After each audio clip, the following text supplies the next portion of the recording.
thank you. I am 56 years old, and I've been living on a farm outside of Toronto for about 18 years. I know, you didn't know that. Around 49 or 50, I started getting restless, like a weird kind of like, I couldn't describe it.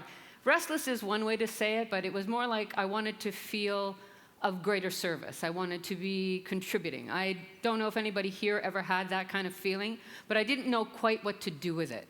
I was at a party once, and someone said to me, you know, what we recommend to our clients is that you just do what you love, and then the money comes. Oh my God, people will listen to anything, seriously.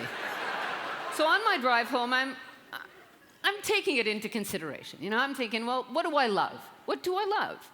I love where I live. I love my farm. I love food. God, I love food. I love growing food. I always have a huge, huge garden. And I love my own cooking. I love sharing that food. So when I added it up, it looked like farmer. Really? I have no relationship to that word whatsoever. Me? Me? I'm always thinking some guy with a bad leg, you know, like, you know, and a thrasher accident, you know, like. But me, I don't know. I maintained a garden. I have a huge garden, but like really farmer. I don't know. And I didn't tell anybody. Well, I actually did. I was on stage in a theater in Regina, probably in front of the biggest agrarian audience I had been in front of at that time. And I thought, these people know something. They're of the earth. I'll just lash it out and see what happens. So I stood there and I said, you know, Regina, I'm thinking of becoming a farmer. And I got exactly that response.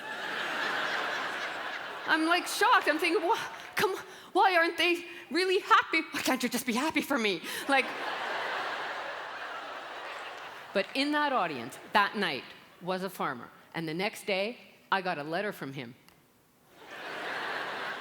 Dear Sandra, I am Peter. I saw your show. Would you like a tour of my farm? Hell yeah! So he picked us up next day in his big Ford 150, and we drove out to his farm.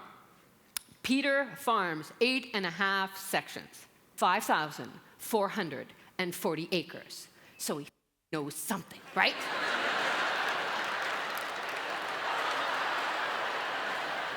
With him, he's brought a box. In the box, he grows everything we eat, everything. He's got every wheat, every soft, hard. He's got flax. He's got lentils, soybeans. He's got chickpeas.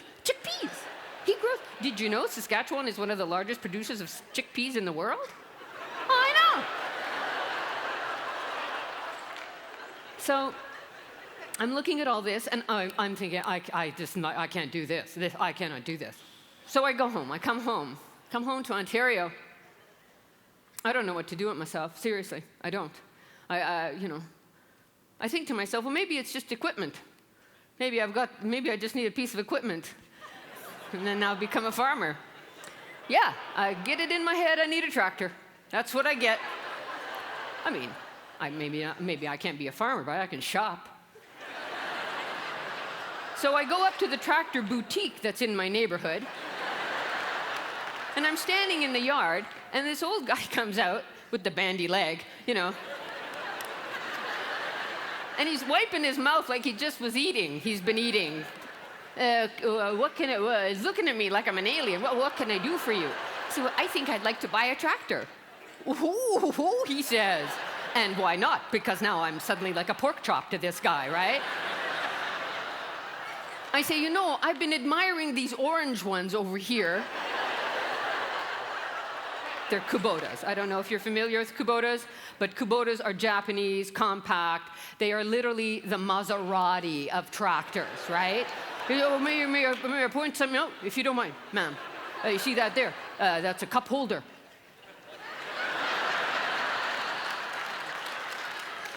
I said, how much?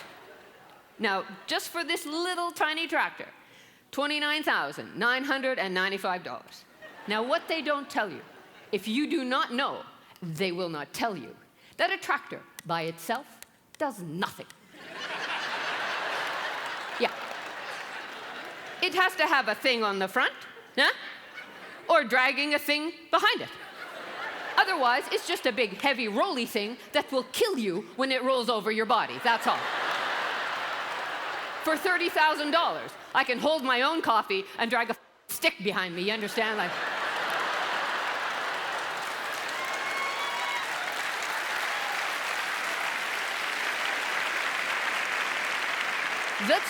I'm just gonna do what I can with what I have. So I go back home, and I'm determined. I'm just gonna get a spade and just start turfing up a whole bunch more stuff. I don't know. God, you never know how big an acre is till you see the size of your spade. Holy Jesus,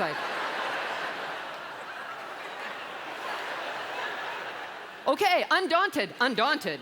I dig up massive amounts, and then I start planting. I planted 275 heirloom tomatoes.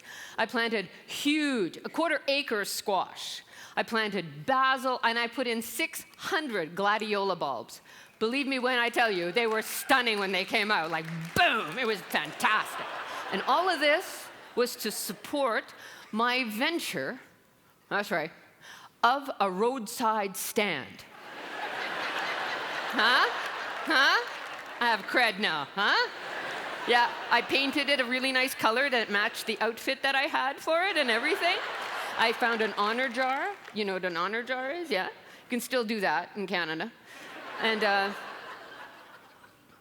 2 minutes later, I'm putting tomatoes on there. Big Dodge Ram pulls up. Guy jumps out and goes, "Them tomatoes for sale?"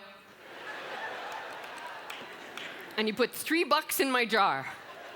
3 cash dollars. And that summer, I made $136.